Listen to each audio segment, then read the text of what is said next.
Hello, all, and welcome to the very first attempt at a Soccer Reviews podcast.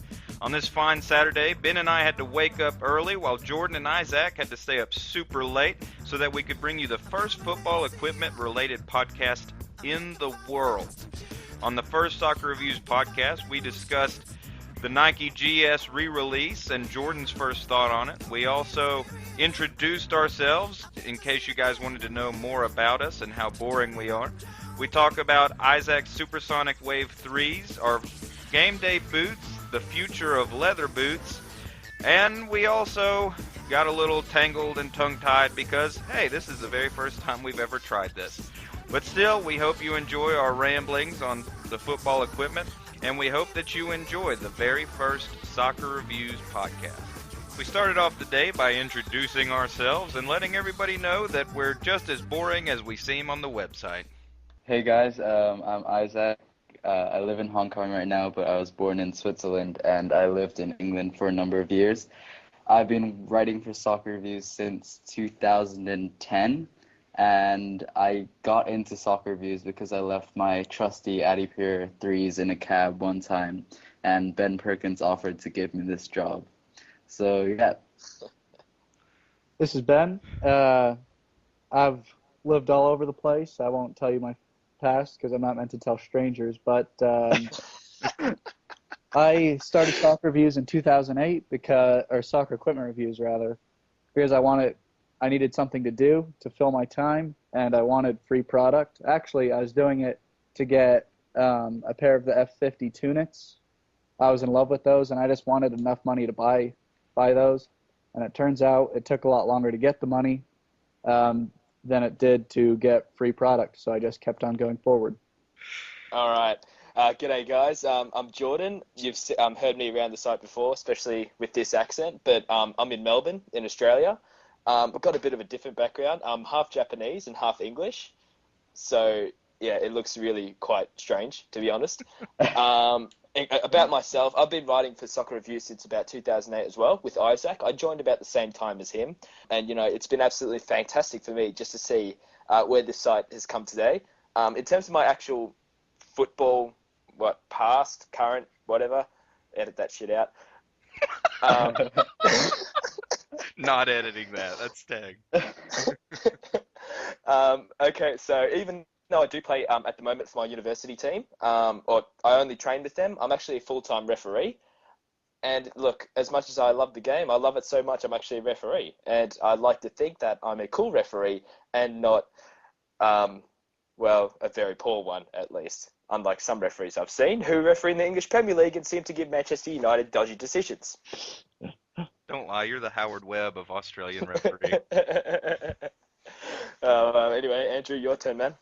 Hi, I'm Andrew. I'm from south of most everyone in the United States, which means that I'm probably not as intelligent as everyone else in the world. But I'm in Australia, I don't get that joke. Well, the southern United States is not really known for its intelligence or its love of the world's game, but still, somehow I found my way not too long ago, and I've been writing for Soccer Reviews for a little over or under 6 months. It's flown by, so I can't really remember, but it's been a blast. Although I'm one of the youngest on the site, I suppose, I'm actually the oldest in real life, so I get to pretend like I'm superior sometimes when actually I'm probably the least educated of all of them when it comes to soccer equipment. But I get to throw out that age because it gives me a sense of superiority. All right, the Nike GS Rerelease and Jordan running around in them as a referee, which is one of the most fantastic things I've ever heard. The GS is actually, I can pretty much confirm, Jordan puts on his boot calendar that it's 99%, but I'm a lot closer to 100%, which is a whole 1% right there. But well done. Yes, so much confidence. But it's coming out later this year. The only thing that will change it will not be as limited. I think the United States is getting about 2,000 pairs. So I imagine that Europe and the rest of the world will probably get about the same. It'll still be called the Green Speed? Still be called the Green Speed. I've heard rumor that the color will change to red. I don't know how that will Wow. affect the back end of Yeah. the boot, uh, Mm. but it's I'd all be. going to be the same. The number will just be more, and because of that, I've actually heard that there will be about a $50 to $75 price drop because it won't be as limited. Yeah, so let me ask you, how hard is it going to be for our average viewer to purchase a pair of the new green speeds? Honestly, if they were in the market at the time for a vapor, it seems like they may be able to snag one, just because the price will be about the same. They won't have to go to their mom or dad or look in their wallet and justify, $100 more for a Yeah, boot that they may not even get. Um, but it's actually going to be a little bit easier. 2,000 in the United States means that some of the bigger sites will probably get 500 or so, and some of the smaller sites will probably see, 200 or less probably on this newest one. So it'll be a little bit easier. I'm not going to guarantee, especially if certain people buy like 20 pairs for themselves and then sell them at exorbitant rates. yeah, Uh, Although those people are going to lose out now since they're going to be re-released for a cheaper yeah. price. So So, Yeah. going on that, Jordan, as an owner of the green speed, do you kind of feel slighted that your exclusive release isn't going to be so exclusive? Well, not really, because I know that myself. I got one of the first 2012 pairs. I feel these people. Look, even if you did miss out, if you got the next release, I think it won't feel as special as if you got that extra release. The Mhm. people who had the original release will feel a bit more happier with what they've got because they got the very first release. And I could say 10 years, 5 years time, hey, I had the green speed when it was first released, not when it was released 6 months later and became more mainstream. If you know what I mean. Yeah. But yes, getting on Everybody's to wearing them. yeah, the thing is, so I actually had a game today, and I refereed in the green speeds, and it was a under 21s game. So guys about 18, 19. I walked into the change room, inspected their gear, and they all went, "Jordan, are you wearing Nike green speeds?" And I went, "Yeah, I am." No, honestly, it's a unique feeling. It feels absolutely fantastic. But look, I think the boot, I love as much as I love the boot isn't giving me enough love back. It's been an extremely uncomfortable ride in terms of blisters and it's just too tight. The sizing is absolutely wrong on it. There's something not right with it, and I hope it's not the same sizing on the current Vapor 8s because, wow, a lot of people won't be happy about it then. Well, I actually have really enjoyed I had not the mango ones, but the sale launch of the Vapor, and of course experienced the durability issues that it seemed like everybody was having. And then I got the seaweed one, which, contrary to pictures on the internet, is extremely green. It is Yeah. not black at all. Oh, really? Oh yes, in your hands, it's a deep, almost. I don't know if this will make sense, but a hunter green, kind of that deep uh, green Yeah. that you see sometimes. But as soon as you It's get it in your called hands, seaweed. It's Yeah, maybe a little bit like seaweed. that Yeah. well, That if I might be had it. to name it, I probably would use a word like seaweed. But in your hands, it's green, and if I'm actually planning on getting the next edition of the Green Speed, and that's almost 100% certainty, just like how certain I am it's actually coming out. So I'll be excited to actually see the differences in the two because if it, like Jordan says, if it does fit differently than the Vapor, I think the Vapor fits great. But if it fits differently, then you have to wonder what kind of last Nike were actually using when they created this boot because it really seems just looking at it, it looks like they were like, okay, let's take a Vapor and pretty much just change this, and this. So, Yeah. Well, the thing is, though, before the when I heard that I was gonna have an opportunity to have the green speeds, I actually went down to my Nike retailer and tried on the Bright Mango Vapor, and a size 10 was a perfect fit. I've got the size 10 Nike Green Speed, and it's definitely different. It's the heel is too the midfoot is really tight, and the problem is because I think you guys might remember in the unboxing, remember how I'd push my hand against the midfoot and it'd be really like soft? Mhm. Yeah. Because it's so soft, it means that there's no real support of the boot, and that means it's rubbing and moving a lot, moving everything, and it's not fantastic, to be honest. And that's the problem, is this really affects the performance of the boot, and it'll probably get a very low score for comfort, and it might be a good performing boot, but because the fit is so poor, it ends up harming the performance, if that makes sense. Yeah. Mm. So does this mean the end of the Vapor series? It's funny when you say end of the Vapor series. In what sense? Well, I mean the regular, so the seaweed vapors that Andrew has. Are we going to see those phased out? Is there going to be a Vapor 9 or? Yeah, there's definitely going to be a Vapor 9. There's actually going to be quite a few things that are going to be different about the Vapor 9 compared to the Vapor 8. The stud configuration is going to remain the same, but what Nike are doing is that they're ditching the whole 100% glass fiber sole plate, and they're going to make it half carbon fiber from the heel, and the other half is going to be the glass composite that we see in the current Vapor. And there's also a big difference in the upper. We're not going to see the Tajin-like synthetic upper that we see at the moment. It's going to look a lot different. And I remember the first time I saw images of it, it reminded me of looking at a goldfish in terms of it just had these holes. Almost, It has it those looks very dimples on it, strange. doesn't it? Yeah, the dimples. It looks very, very strange. And if anything, it's probably not going to help you, but well, it's just interesting how Nike are taking the Vapor 9, considering the Vapor 8, let's face it, I think it's been very successful. Yeah, so I've actually seen a lot of picture leaks of colorways that I think Nike actually had to ditch because they moved to this type of material. I don't know if you guys remember that like kind of sky blue one, and then there was a maybe a Oh, gray we one. get we get to see the turquoise colorway in about a month's time, actually, which is the sky blue you're talking about. Yes. Right. Well, I wonder if they had a lot of things planned that once they moved to this leather-like finish that they kind of had to scrap because I think the mango would look. I mean, a lot of people already think it looks hideous, but I can't Yeah. imagine what it would look like on this uh, on the leather-like finish. Yeah, well, That's kind so of true. moving away from the Vapor onto another silo, but staying on the issue of Nike durability issues. I've had two pairs of lasers or laser fours, one in the synthetic and one in the Kangalite, and the bottom stud from the back of the foot fell off on both of them. It was Poor. totally bizarre, and I don't know.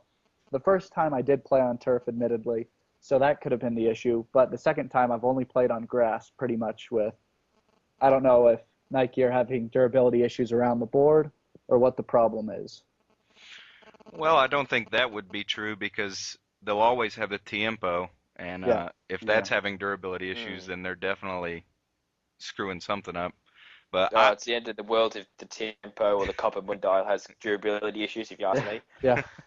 that's the sign. Everybody run for cover as soon as people start going, "Oh, my copas are falling apart." Yeah. So how are your Mizuno Supersonic Wave 3s holding up, Isaac? I've been pleasantly surprised by them actually. They're proving to be a really awesome boot. I especially like the feather touch system, which I didn't had no idea how that would hold up, especially since they're not as like technological as the stuff on the CTR, and it's not as out there as in you don't have all those pods and stuff. But I've definitely felt a difference in terms of how it softens your touch and stuff like that. And they're my first pair of Mizuno's actually, so I might be hooked on Mizuno shoes from now on. They're pretty awesome. Yeah. Mizuno really have done well in the past, 12, 18 months or so, haven't they? Yeah, they have. Yeah, I have a pair of the Wave Ignitus too, and the only complaint I have is I bought them used, so they're not a perfect fit, but I still really enjoy them. And you look on the bottom and you go, "Oh, that's carbon fiber. That's stuff I have to pay out the rear end for whenever I buy Nike or something." So it's a it's a relatively affordable boot if you can actually find them. Yeah. And you've had the Neos for a while now, Jordan. How are those? Yeah. Look, I have to admit, the Morley Neo is actually my favorite boot I've ever had. It's been an absolutely fantastic boot, and what I like is that it's lightweight, it's pretty comfortable. Maybe the sock liner is starting to wear away a little bit, but it's actually a fantastic boot, and they've really hit the spot with the Morley Neo, and it's the return of these, or not return, but like the introduction of these kangaroo leather lightweight boots that have really been successful. We gave the Morley Neo a high rating. Isaac loved his Puma King SLs. Oh yeah, the Puma King SLs are amazing. Well, they'd be very much the same as the Morley Neo. And yeah. Look, it just shows that maybe we don't need a shot shield, or we don't need fly wire. Just give us something light and made out of leather. Yeah. Next, we started talking about what the guys use as their game day boots and which boots that they would actually prefer using when the time came for them to step out onto the field. So recently I've been wearing the Puma King SLs, which have fast become my favorite boots for my games. But now that I'm testing out the Supersonic Waves, I think they might give the SLs a run for their money. Surprisingly, I have the Pele Sports Trinity, which is a boot that everybody has been raving about, but I just can't get my head around them. As you may or may not know, my first pair broke apart, and I got a new pair, but I'm still not a big fan of them, so they just kind of sit there and collect dust because I really don't like wearing them. I think that might be because I'm like a massive fan of leather boots, but yeah.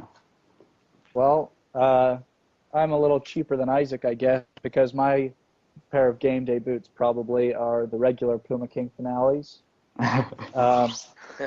Despite them splitting the upper and the sole plate near the front of the foot, you still get that great leather feel. And despite not liking them that much at first, they are definitely a boot that grow on you. So those are what I wear on game day. I don't know to what effect and how well I play, but I'd like to think I play pretty well. I look, I might as well go in. I think I'll be okay. So look, I really don't have a real game day. I'm a referee, so game day is running around in a black uniform. The last 3 games or so, I've been using the Nike Greenspeed as my game day boots. But in the past, I've used the Nike Tiempo 4, which very, very comfortable boots. In terms of when I train, most of the time I do use my Morley Neos, and perhaps sometimes I bring out my PowerCat 1.12s, which are 2 boots. Those 2 boots, as I said, have been absolutely brilliant boots that I reckon everyone should get a pair of because they're just so underrated at the moment. I think Jordan's just name dropping. He just wants to be like, oh, I wear everything. Yeah. Actually, my game day boots, I thought that there would never be anything to take the place of the Tiempo 4 Elite, and there probably won't be. It's just that, you always want to try something new, and once you enjoy it, you want to stick with it. So I've actually switched into the CTR3, and I'm sure Jordan would agree that the new Kangalite that's on the GS and that's on the CTR3, once Nike rolls that out, they will have just a massive advantage in the synthetic leather market. Because the stuff on the LZ is pretty good, but this new Kangalite is out of this world as far as how close it gets to kangaroo leather and how light it is. So I'm using the CTR3, and occasionally when I want to pretend like I want to be faster, even though it makes no difference, I'll wear the Evo Speed because I've really enjoyed the Evo Speed, which is almost identical to Isaac's King SL. The Evo Speed K is. Oh, really? Yeah, it's just got a little bit of a different sole plate on it. Kind of steps Speaking away from about that the- conical still. Speaking about the Puma King, I've seen the leaked images for the Puma King SL2, and they look absolutely horrendous. So I'm kind of shaking in fear for when that comes out. Is it going to be natural leather? Do you know? I have no idea, but they're in this horrible mustard colorway, which is definitely I've been king-like. told it's going to be the same leather. They are continuing the kangaroo leather, and if anything, it's just going to be a design change because how much can you change leather and a speed boot? You can't do much. It's just a design thing. Puma will probably try and sell it as different, but it won't be. It's probably like trying to sell someone trying to tell someone the difference between a Nike Tracer football and a Maxim. There isn't that much difference. It's just the design. Yeah. Anyway, speaking of the future of the King SL, do you guys think? I know Ben touched on this in an article on the site soccerreviews.com, but I don't know how many times we should do that as we're going through. Love the selling right there. Soccerreviews.com, by the way. Uh, Well, you might as well check out the article. It's pretty well written, I'd say. But do you guys think that the future of leather boots is pretty much heading in the direction that Nike seems to be going, and that is that they may release one or they may phase it out completely? And does that kind of, are you not happy? I mean, it seemed like Jordan mentioned earlier, like, just put leather on a speed boot. I mean, is this something that is going to scare you away from some products when they start stepping away from this material that's been used for eons on boots? Okay, I'm going to start this one off. Sorry. But I'm just going to say now, if all leather boots are phased out, I'm quitting my job. I'm going to become a hermit and live in a cave because, honestly, leather boots are what the game were built on. You can't go wrong with leather, really. And, okay, sure, you're protecting the environment, but I'm pretty sure kangaroos are considered pests in Australia anyways. So we're helping out there, the rodent problem. No, I don't want to come off as environmentally, I don't know what to say. But Environmentally illiterate, I guess. yeah. But going back to the leather, honestly, I don't even know what I was going to say. I'm sorry. I think You're just that, heated. well, You want Yeah, that. I just get angry on the inside. And Puma and Adidas and pretty much all the companies have started coming out, the CEO saying they're trying to phase out all the leather. But with that said, if the Kangolite 2 is as good as Andrew said, and that's only after 4 years or however long the Kangolite's been around when the CTR originally got released, who knows what they could do with synthetic materials. But I still want, if you look at a boot like the Pantafola d'Oro Lazzarini, there's a reason that it's so popular right now, and that's because it's pure heritage, pure class, and people like to see that. It's different. It's out of the mold. It's not another synthetic speed boot that is meant to make you go faster. And like Andrew just said, how much difference is a speed boot actually going to make in terms of your speed? So that's what I think. Nice to said, mate. I done. need to take a Well deep done, breath. Ben. Sorry about that. We don't need to let Ben get in contact with any of these CEOs anytime soon, or else Yeah. we'll never see any product ever again. Well, you won't see the CEOs again. But something I find that's quite well, I suppose terrifying in this sense is that Adidas, the CEO, has come out and said that they will reduce their K-leather sourcing by 98% over the next 12 months. So this could potentially mean this time next year we won't even see a copper mundial, or perhaps the 2% will be the copper mundial. Well, that's all they make with it now anyway, right? They've stepped away from that on everything. I suppose this means that all of their sneakers. Well, they do. They do have the leather Addy Zero My Coach, don't they? Yeah, Yeah. but it's That's- calf leather. Oh, No, we're actually, just, they've we're just actually talking said- about kangaroo leather. Yeah, kangaroo Okay. leather sourcing, yeah. So that means that really does show Adidas is not going to return to K leather onto the Adipure. I think that's pretty much brought that fact home. And Nike has also given their commitment to phase out the use of kangaroo leather. So this is where I reckon the next Tiempo is going to be very, very interesting. What are we going to see on the upper of the next Tiempo if there's not going to be any kangaroo leather? According to the American sportswear giants. Okay, last time I'm going to jump in on this topic. Andrew, I know you had the Adipure 11 Pro, or I'm pretty sure you did. What did you Yeah. think of it? To be honest, it's the first boot that I could not wait to stop reviewing. I was so ready, especially considering the CTR had just come out and all that when I actually got it. I didn't get it till a little after the Euros, and it is the boot that when someone's like, hey, I need to borrow a pair of boots, and I know this is terrible, but I'm like, here, take these. I'm definitely not using these. So It's obvious why, and we showed the leak on our Facebook page. I don't know if we did an article of Bastian Schweinsteiger with an Adapure 3 dressed up to look like an 11 Pro, and it, Yeah. to me, you know, I completely understand. If they release that, I would buy that really fast, and I would leave the 11 Pro just sitting in the box. It's still sitting in the box. It's honestly gotten the least amount of use of any boot I've ever gotten, and I've done some of those tier reviews where I've, you know, put on F5s and, you know, some of the 11 Pro, like the 11 Core and all that. And 11 core, yeah. I would honestly use some of those before I would go in the 11 Pro. And I know a lot of people enjoy that boot, but for me, it just, and I know Ben, you didn't really care for it. What's so bad about them? Well, you honestly couldn't have said it better. There is how much, a thumb's worth of actual leather on the boot. It's a thumb's worth, and they've stepped away from Kangaroo. They're using the stuff that, I mean, you might as well, to me, buy a leather F50 if you're gonna be looking for something like that. If someone asked me if for some reason that those were their last two choices, they were like, I've narrowed it down to this and this, I would have no hesitation in saying to just get the leather F50, because that's essentially what the 11 Pro is, with conical studs on the bottom and a heel cup that's probably the tightest I've used since I've been wearing boots. Yeah, I totally agree, and I would not recommend anyone buying it. And if their top endorsee, who gets paid millions of dollars a year to wear the boots, can't even wear them, I think that says a little something about them.